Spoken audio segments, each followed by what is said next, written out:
ఇప్పుడు నేను తల్లికి వందనం ఇచ్చాం, మినిస్టర్ గారు ఉన్నారు, ఇప్పుడు తల్లికి వందనం ఇచ్చాడా? ఆయన ఆలోచనలో నుంచి వచ్చింది.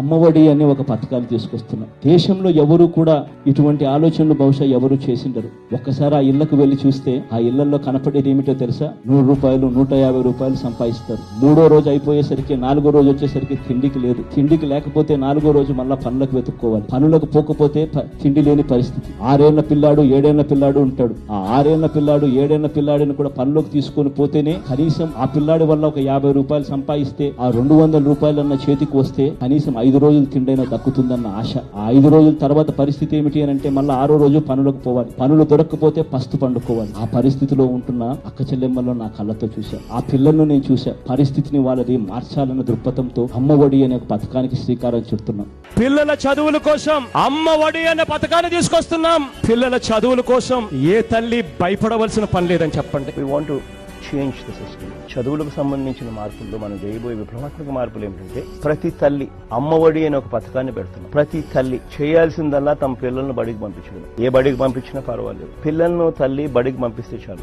బడికి పంపించినందుకు ప్రతి తల్లికి సంవత్సరానికి 15,000 రూపాయలు ఇస్తారు. ఎందుకో తెలుసా? కారణం ఆ చిట్టి పిల్లలు, వీళ్ళల్లో నుంచి డాక్టర్లు రావాలి, వీళ్ళల్లో నుంచి ఇంజనీర్లు రావాలి. ఈ పునాదులు గట్టిగా ఉంటేనే వీళ్ళు డాక్టర్లు ఇంజనీర్లు కాగలుగుతారు.